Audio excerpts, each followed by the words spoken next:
यूं कहने को अगर मैं राजस्थान की बात करूं तो राजस्थान के अंदर 80 लाख अग्रवाल रहते हैं। वो 80 लाख लोग अग्रवाल क्योंकि व्यापार से जुड़े हुए हैं, और व्यापार से जुड़ने के साथ साथ उनकी मिल, फैक्ट्रियां, बड़े बड़े कारोबार। देश के अंदर अगर कोई समाज उद्योग जगत में छाया हुआ है तो उसका नाम अग्रवाल है। अगर मैं लक्ष्मी स्टील की बात करूं, अनिल अग्रवाल की बात करूं, लाखों लोग इनके यहाँ रोजगार प्राप्त कर रहे हैं। तो हमारी संख्या तो बहुत कई मिलियन मतलब करोड़ों में है, क्योंकि जो हमारे यहाँ काम कर रहा है वो हमारे से प्रभावित है, और हम लोग एक सकारात्मक सोच लेकर चलते हैं। देश के उत्थान में, विकास में हमारा बहुत बड़ा सहयोग है। माताओं बहनों का सबसे प्रिय सब्जेक्ट ही स्वच्छता है। आज जब मैंने स्वच्छता चालू की, आज डूंगरपुर की अगर मैं बात करूं तो डूंगरपुर का 90% मतदाता आज मेरे साथ है। वो इसलिए कि मैंने उनको एक विजन दिया, और स्वच्छता में वो ताकत है जो मैंने बहुत नजदीक से देखी है।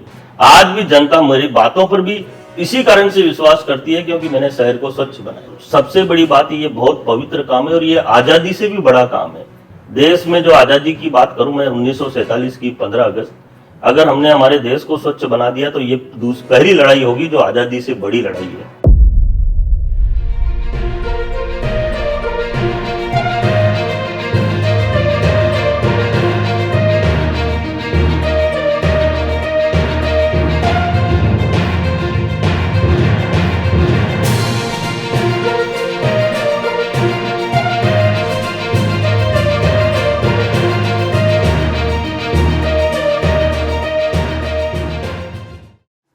स्वच्छ भारत अभियान, ये टैगलाइन तो आपने बहुत बार सुनी होगी।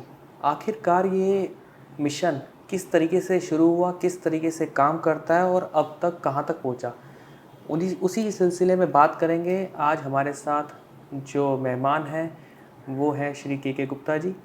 वो ब्रांड एम्बेसडर हैं स्वच्छ भारत अभियान मिशन के, और साथ ही अखिल भारतीय अग्रवाल समाज के पश्चिमी राजस्थान के प्रदेश अध्यक्ष हैं। स्वागत है सर आपका राजनीति.com में। सबसे पहले तो मैं राजनीति.com के फाउंडर भाई मोहित जी, मनोज जी का बहुत बहुत अभिनंदन और स्वागत करता हूँ। मैं के गुप्ता, वर्तमान में सदस्य NSSC स्वच्छ भारत मिशन ग्रामीण भारत सरकार, संयोजक स्वच्छ भारत मिशन भाजपा राजस्थान, एवं अनेकों सामाजिक पदों से जिम्मेदारी निभा रहा हूँ, जिसमें पश्चिमी राजस्थान अग्रवाल सम्मेलन का अध्यक्ष तथा अंतर्राष्ट्रीय वैश्य महासम्मेलन का राष्ट्रीय उपाध्यक्ष हूँ। और सबसे बड़ी बात, ये चारों दायित्व जो मेरे पास हैं, इन चारों दायित्वों पर मैं पूरा प्रयास करता हूँ कि जो जिम्मेदारी मिली है उस जिम्मेदारी का मैं निष्ठापूर्वक पूरा निर्वहन करूं, और उसी में मेरा ये पूरा प्रयास है कि सफलता भी मिलती है और अच्छा भी लगता है। सर, मेरा पहला प्रश्न आपसे स्वच्छ भारत अभियान को लेकर ही है। स्वच्छ भारत अभियान के अंतर्गत कितनी चुनौतियों का सामना करना पड़ा आपको? देखिए, मैं ये कह सकता हूँ कि स्वच्छ भारत मिशन अभियान जो है वो एक साधारण अभियान नहीं है। इसमें बहुत सारी चुनौतियाँ थी, लेकिन हमने सारी चुनौतियों को स्वीकार किया, और देश का कहूँ या राजस्थान का सबसे पहले खुले से सोच मुक्त अगर कोई शहर हुआ तो वो डूंगरपुर हुआ, और उसमें हमें 5 करोड़ का इनाम प्राप्त हुआ। और 5 करोड़ का इनाम जैसे ही हमें मिला, और हमारे देश के गौरव और ऐसी शख्सियत जिसने देश को बहुत सारे विकास के आयाम दिए, स्वच्छ भारत मिशन क्योंकि ये आयामों से भी ऊपर है। आदमी अगर स्वस्थ नहीं रहेगा और आदमी अगर ज़्यादा नहीं जिएगा तो मैं कहता हूँ कि विकास गौण हो जाएगा। और स्वच्छ भारत मिशन में वो ताकत है कि आदमी स्वस्थ रहता है और ज़्यादा उम्र तक जीता है। देश के ओजस्वी प्रधानमंत्री मोदी जी ने 2 अक्टूबर 2014 को जब स्वच्छ भारत मिशन का ऐलान लाल किले से किया, तो मैंने जब वो स्पीच सुनी तो मेरे मन में एक भाव आया कि ईश्वर मुझे मौका देगा तो मैं इस स्वच्छ भारत मिशन को धरातल पर उतार कर कोशिश करूँगा कि सफलता की प्रथम सीढ़ी चढ़ूँ। और 2 सितंबर 2015 को जब मैं नगर परिषद डूंगरपुर का सभापति बना तो मैंने बखूबी पहले दिन से ही स्वच्छ भारत मिशन को अपनाया और एक ट्राइबल बेल्ट के अंदर स्वच्छ भारत मिशन को मैं कह सकता हूँ कि जीरो से हीरो तक या धरती से लेकर आसमान तक इसके सारे घटकों पर काम किया। और देखते ही देखते हमारा शहर खाली राजस्थान या देश ही नहीं विदेशों तक स्वच्छता के नाम से जाने जाने लगा और लोगों ने स्वच्छता की ताकत को समझा। मैं क्योंकि मुझे अनेकों दायित्व सरकार ने भी दिए और जनता ने भी दिए, उस कसौटी में कैसे खरा उतरूं तो मैंने मेरी पूरी ताकत का इस्तेमाल किया। राजस्थान सरकार, पूर्व सरकार जो हमारी मुख्यमंत्री वसुंधरा राजे सिंधिया जी थी, उन्होंने मुझे पूरे राजस्थान का स्वच्छता का ब्रांड एम्बेसडर बनाया। जब मेरे काम को देखा तो तारीफ तो उन्होंने की और जब पूरे राजस्थान की जिम्मेदारी मुझे दे दी। डूंगरपुर से शुरुआत की आपने? यस, मैंने शुरुआत इसकी डूंगरपुर से की और फिर पूरे राजस्थान में, और अभी वर्तमान में मैं पूरे देश में स्वच्छ भारत मिशन का काम देख रहा हूँ। ठीक है, कितनी चुनौतियां आपने कहा कि फेस तो करनी पड़ी, ग्रामीण क्षेत्रों तक किस तरीके से पहुंचाते हैं इस मिशन को आप? देखिए, मैं ये कह सकता हूँ कि गरीब से गरीब और अमीर से अमीर व्यक्ति का सबसे प्रिय अगर कोई सब्जेक्ट है तो वो स्वच्छता है। लोगों ने स्वच्छता की ताकत को देखा है, समझा है और इस चुनौती को लोग सहज स्वीकार कर रहे हैं कि हम इसको किसी भी तरह से हमारे गांव, ढाणी, शहर को स्वच्छ बनाएंगे। लेकिन इसमें जो खामियां और कमियां हैं वो भी कोई मामूली नहीं है। अधिकारी अपनी जिम्मेदारी को समझने तैयार नहीं। जनप्रतिनिधि यह सोचता है कि मैं आगे जनप्रतिनिधि बनूंगा या न बनूंगा, इसलिए वो भी इस बात को गंभीरता से नहीं लेता है।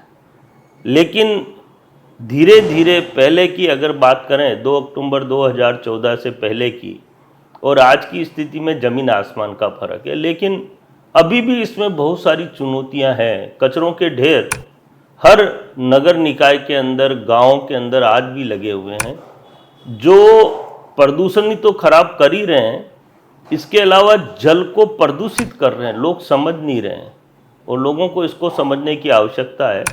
हमने हमारे शहर के अंदर सारे घटकों पर काम किया तो नीदरलैंड की सरकार और अमेरिका की Bill Gate Melinda charity fund जो WHO के साथ मिलकर स्वच्छ भारत मिशन पर काम कर रहा था, उसने केवल राजस्थान ही नहीं देश के अंदर डूंगरपुर निकाय को ही चुना। उसके पीछे हमारे काम करने की ताकत और शक्ति लगी हुई थी। ये बड़ी उपलब्धि थी आपकी। ये बहुत बड़ी, लोगों ने, क्योंकि धीरे धीरे हमने बहुत सारी उपलब्धियां प्राप्त की, लोगों ने इन उपलब्धियों की ताकत को धीरे धीरे, कहते हैं ना कि हम जब अच्छे मार्क्स ले आते हैं तो 100% लाने के बाद उनमें कोई गुंजाइश नहीं रहती, तो लोगों ने देखा है तो अब रूटिंग हो गया वहाँ पर। तो कहाँ चूक रह जाती है, जनता को समझाने में चूक रह जाती है? देखिए, ये सारा काम मोटिवेशनली है।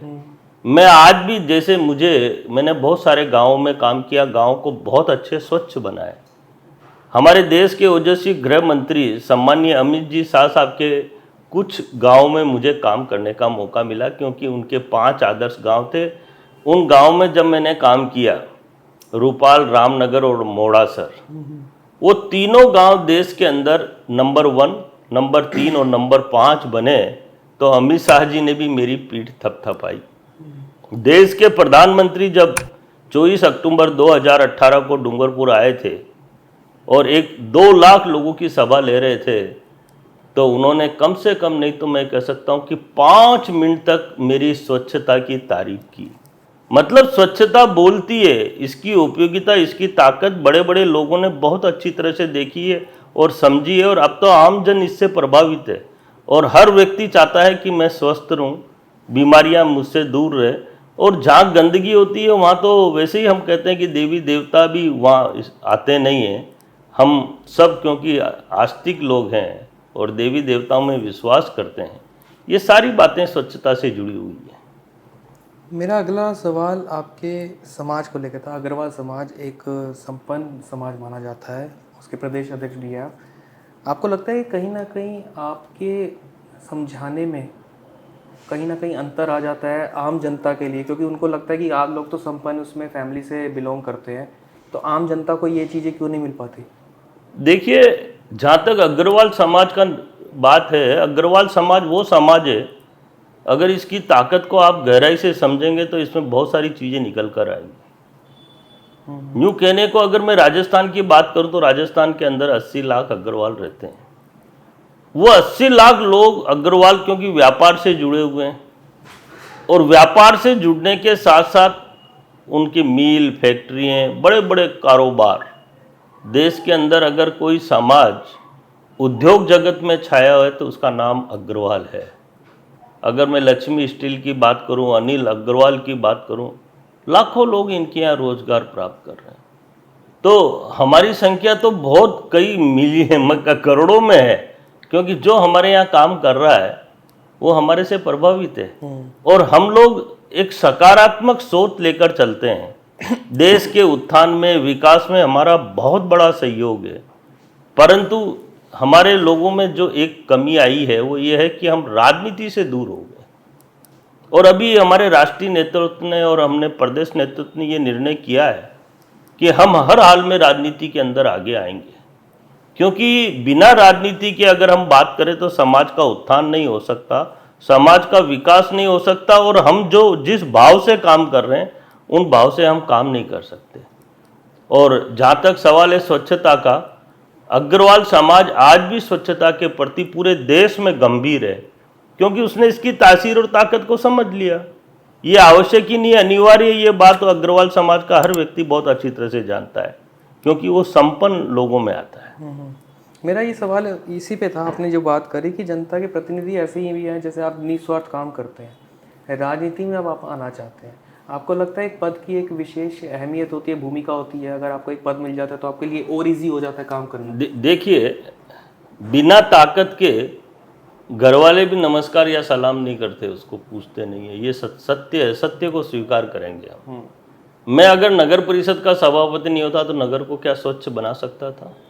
बिल्कुल नहीं।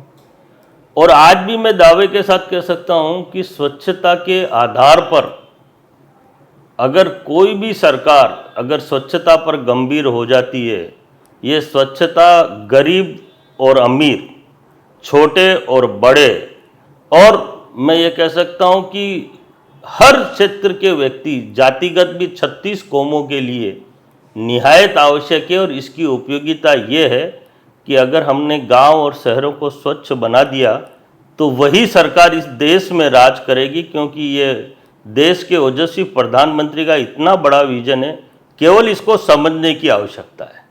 ताकत इसमें बहुत है, और हर आदमी, माताओं बहनों का सबसे प्रिय सब्जेक्ट ही स्वच्छता है।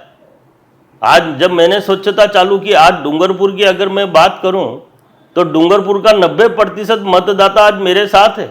वो इसलिए कि मैंने उनको एक विजन दिया, और स्वच्छता में वो ताकत है जो मैंने बहुत नज़दीक से देखी है। आज भी जनता मेरी बातों पर भी इसी कारण से विश्वास करती है, क्योंकि मैंने शहर को स्वच्छ बनाया। मेरा एक सवाल यही था कि ब्रांड एम्बेसडर तो आप हैं ही हैं स्वच्छ भारत अभियान के, आपने कहा विज़न वगैरह भी बहुत अच्छा है आपका, और ये आगे आप लोगों को बताते भी हैं। इसके अलावा, स्वच्छ भारत अभियान के अलावा अगर आपको कोई पद मिलता है, और क्या विज़न है आपके क्षेत्र को लेकर, आप किस तरीके से और विकास की तरफ लेके जा सकते हो? देखिए, जहाँ तक स्वच्छ भारत मिशन का सवाल है, हमारे देश के प्रधानमंत्री ने जब 2 अक्टूबर 2014 को किले से, लाल किले से ये ऐलान किया कि ये देश के 131 करोड़ लोगों के लिए आवश्यक है। इससे पूर्व अगर मैं बात करूं तो 25 लाख लोग प्रति वर्ष गंदगी से होने वाली बीमारी जैसे टाइफाइड, डेंगू, बुखार, उल्टी, दस्त, मलेरिया और अनेकों बीमारियां जो कीड़े मकोड़ों से शरीर में प्रवेश करती थी, वो सारी बीमारियों का अगर कोई रामबाण हृदय है तो वो स्वच्छता है। और स्वच्छता के आधार पर अगर हम काम करते हैं और स्वच्छ शहर या स्वच्छ गांव बनाते हैं तो इससे पवित्र काम मैं नहीं मानता कि दूसरा कोई है।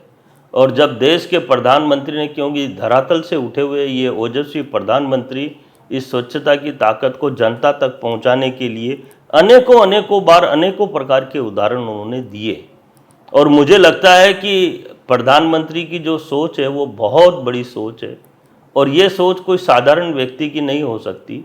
ये इस धरती के लिए वो व्यक्ति है जो कि एक अवतार के रूप में इस धरती का कल्याण और धरती पर रहने वाले हर व्यक्ति का कल्याण की कल्पना करता है, सोच रखता है। आम जनता को किस तरीके से मोटिवेट कर पाते हैं स्वच्छता के लिए आप? देखिए, जब मैं जनप्रतिनिधि के नाते अगर आपको बोलूं, बिना ताकत और बिना पावर के हम आम जनता को भी प्रभावित नहीं कर सकते और इसमें थोड़ी शक्ति की आवश्यकता है। अभी वर्तमान में मैं जहां काम कर रहा हूं, मेरे पास झुन्नू, नवलगढ़, मंडावा, राजस्थान की 3 निकाय हैं। मैंने थोड़ी सी अधिकारी कर्मचारियों पे शक्ति बरती तो आज वो तीनों निकाय, तीनों शहर स्वच्छता के पायदान पर खड़े हैं, क्योंकि हमें हमारी जिम्मेदारी समझनी होगी। आज सरकार करोड़ों करोड़ों अरबों रुपया स्वच्छ भारत मिशन पे खर्च कर रही है, वो पैसा कहाँ जा रहा है हमें ही नहीं मालूम। और कोई ताकतवर लीडर है, अगर वो इस पर अगर पूरी एक्सरसाइज करे तो मैं ये मान सकता हूँ कि दुनिया की कोई ताकत हमें पीछे नहीं धकेल सकती, मतलब राज में आने से नहीं रोक सकती। और सबसे बड़ी बात, ये बहुत पवित्र काम है और ये आज़ादी से भी बड़ा काम है। देश में जो आज़ादी की बात करूं मैं, 1947 की 15 अगस्त, अगर हमने हमारे देश को स्वच्छ बना दिया तो ये पहली लड़ाई होगी जो आज़ादी से बड़ी लड़ाई है। क्योंकि देखिए, इस पृथ्वी पर जन्म लेने के बाद मैं ये मानता हूँ कि कोई भी आदमी ऐसा नहीं है कि जो मरना चाहता है और उसकी मौत गंदगी के कारण हो, ऐसा कोई नहीं चाहेगा। अब स्वच्छता कैसे बने, तो वो तो हमें थोड़ी सी ताकत का इस्तेमाल करना पड़ेगा और अधिकारियों को इसके लिए जिम्मेदारी पूरी तरह से उनके कंधों पर डालनी होगी। जो भी अधिकारी, नगर निगम, नगर पालिका, नगर परिषद का काम क्या है? स्वच्छता का, झाड़ू लगाना, कचरा हटाना। मैं ये कहता हूँ कि शहरों में जनता, हम जनप्रतिनिधि से चाहती क्या है? स्वच्छता चाहती है। सड़कें टूटी फूटी नहीं हो, सड़कें सही हो, लाइटें जलें, नालियाँ साफ हो। इसके अलावा जनता हमारे से कुछ नहीं चाहती और उसमें भी हम खरे नहीं उतरते तो हमारा जनप्रतिनिधि होना ही बेकार है। आपने अभी मंडावा नवलगढ़ की बात करी, हाई कोर्ट से इसको एक नियुक्ति मिली है, उसके बारे में आप क्या कहना चाहेंगे? देखिए, मुझे जो नियुक्ति मिली है, माननीय न्यायालय ने जो नियुक्ति दी है, मैं उस नियुक्ति का सम्मान करता हूँ, आदर करता हूँ, क्योंकि मेरे में न्यायालय ने जो काबिलियत देखी, क्योंकि न्यायालय, पूरे राजस्थान की न्यायालय बहुत अच्छी तरह से जानती है कि राजस्थान के अंदर 7.5 करोड़ की हमारी जनसंख्या है। अगर किसी ने स्वच्छता में इतिहास बनाया तो उसका नाम के गुप्ता है। उपलब्धियों में एक उपलब्धि है वाली। ये मेरी, मैं कहीं भी जाता हूँ मुझे बड़ी खुशी होती है। बड़े से बड़ा व्यक्ति, कितना ही बड़ा राजनीतिक हो, आज दिल्ली आता हूँ तो मुझे स्वच्छ भारत मिशन के नाम से जाना जाता है, मतलब स्वच्छता के नाम से। के गुप्ता मतलब स्वच्छता, ये दोनों शब्द एक दूसरे के नाम और स्वच्छता जुड़ी हुई है। इसको जब मैं सुनता हूँ लोगों से कि आप वही डूंगरपुर वाले के गुप्ता जी हैं या वही स्वच्छता वाले हैं, तो बड़ी एक ऐसी शांति और इतनी अच्छा अनुभव होता है, अनुभूति होती है कि यार हमारा काम बोल रहा है। और ये सत्य है कि काम बोलता है और मेरा काम पूरे देश में बोल रहा है। इवन मैं विदेशों में जाता हूँ तो मुझे जो मान और सम्मान जो उस शहर में काम करने की बदौलत जो मिलता है, वो तारीफ़ काबिल है। उसके लिए कहने के मेरे पास कोई शब्द नहीं, लेकिन ये सारा श्रेय मैं ये कहता हूँ कि हमारे देश के ओजस्वी और देश के तपस्वी और देश की चिंता और चिंतन करने वाले सम्मानीय नरेंद्र भाई मोदी जी के खाते में जाता है। राजस्थान में चुनाव है, भविष्य की सरकार को लेकर और जो आपकी सरकार थी उसको कितना चेंजेस मानते हैं और आने वाले वक्त के अंदर आप क्या चाहते हैं, कितने बदलाव और होने चाहिए सरकार को? देखिए, सवाल बहुत अच्छा आपने किया है। वर्तमान में निश्चित रूप से कांग्रेस की सरकार राजस्थान में राज कर रही है और करीब 4.5 साल पूरे हो गए हैं, लेकिन लोग बाग बड़ी बेताबी से इंतज़ार कर रहे हैं कि चुनाव आए और भाजपा को हम पूरी ताकत के साथ लाएं। उसके पीछे अनेकों कारण हैं। हमारे अगर पूर्व काल की हम मैं बात करूं, माननीय वसुंधरा राजे सिंधिया जी की जब मुख्यमंत्री थी, उन्होंने जितनी भी स्कीमें देश के प्रधानमंत्री ने दी, उन सारी स्कीमों को मैं ये कह सकता हूँ 0 से लेकर 100% उन स्कीमों पर काम किया और जनता को पूरा पूरा लाभ पहुंचाया। उनका काम करने का तौर तरीका आज जनता याद करती है। जितनी भी योजनाएं थी सब धरातल तक चलती थी और जनता का सरकार के प्रति एक विश्वास था, अटूट विश्वास, कि सेंट्रल में भाजपा का राज और राजस्थान में भाजपा का राज।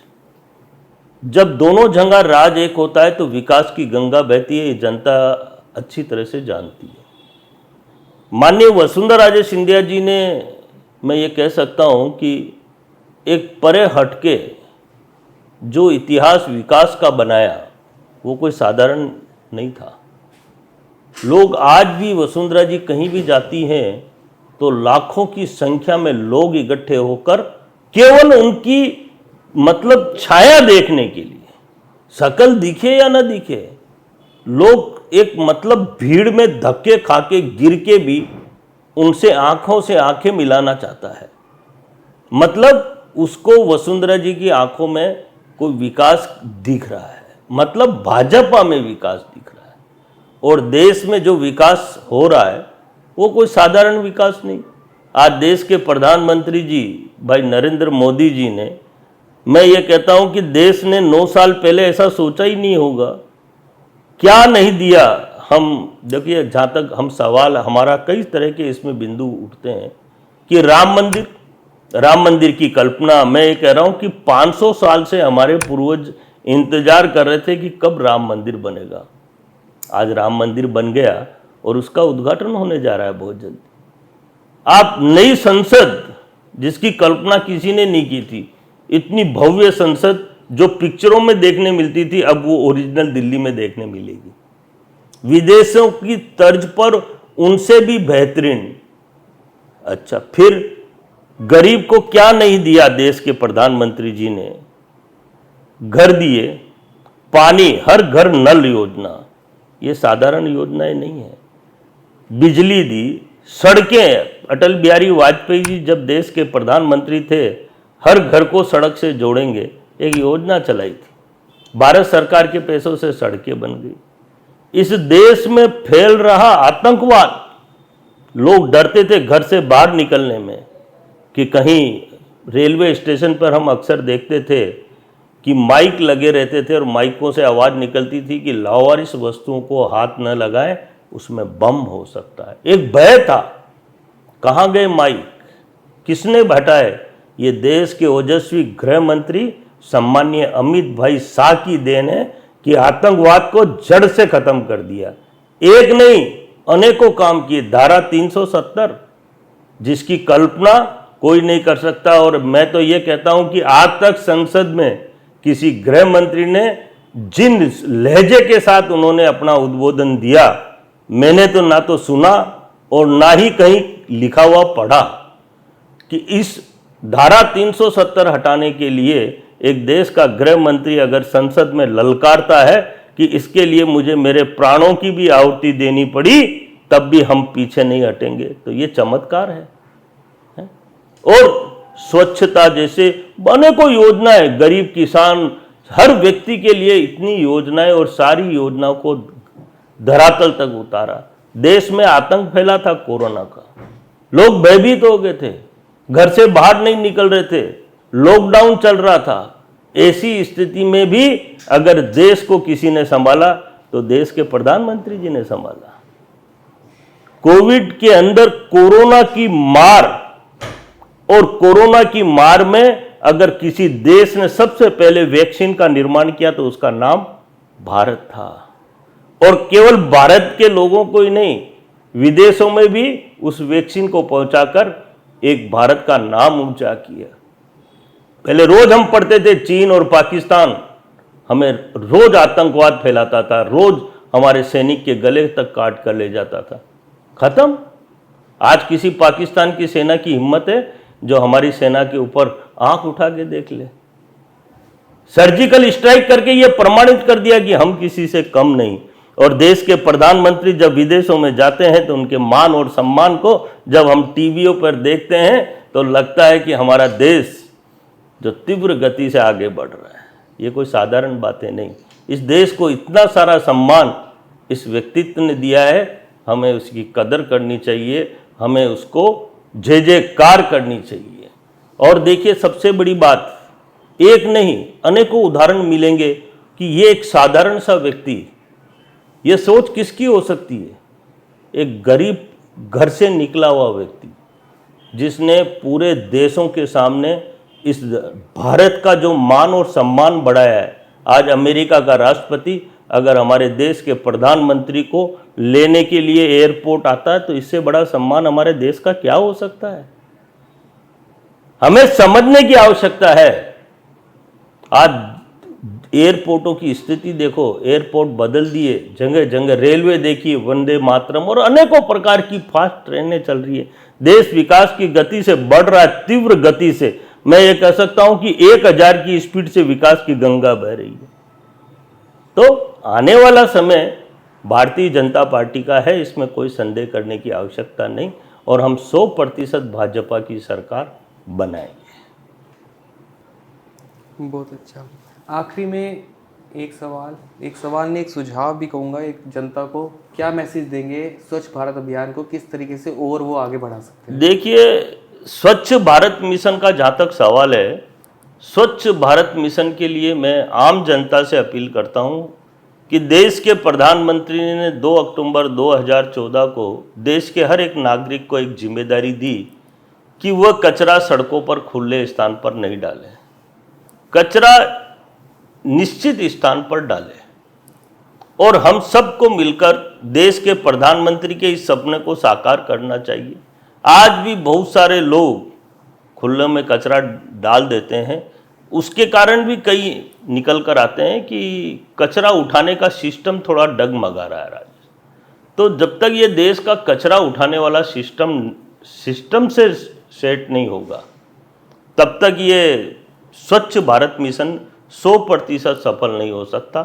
फिर भी हम सब मिलकर ये प्रयास करें कि हम इस देश के कचरे को कचरे स्थान पर पहुंचाएंगे, हमारी गली मोहल्ला शहर ढाणी सबको स्वच्छ बनाएंगे और प्रधानमंत्री जी के सपने को साकार बनाएंगे, जिससे देश में जितनी भी अनेकों प्रकार की, अभी डेंगू आया था, बहुत सारे लोगों की जान ले गया। ये सब बीमारियां गंदगी के कारण है, गंदगी में पाए जाने वाले कीटाणुओं के कारण है। हम सबको मिलकर एक ही प्रयास करना चाहिए कि गंदगी को दूर भगाएं, हमारे जहाँ हम जिस स्थान पर रहते हैं, जिस शहर में रहते हैं, उसको स्वच्छ बनाएं, सुंदर बनाएं, हरा भरा बनाएं। ये सबकी जिम्मेदारी है। तो ये थे हमारे साथ के गुप्ता जी, जिन्होंने जनता से अपील की कि आने वाले वक्त में इसी तरीके से प्रधानमंत्री जी का साथ दें, इस मुहिम के साथ जुड़ें, ताकि अपने शहर को, अपने क्षेत्र को और अच्छी तरह से स्वच्छ बनाया जा सके। नमस्कार। धन्यवाद।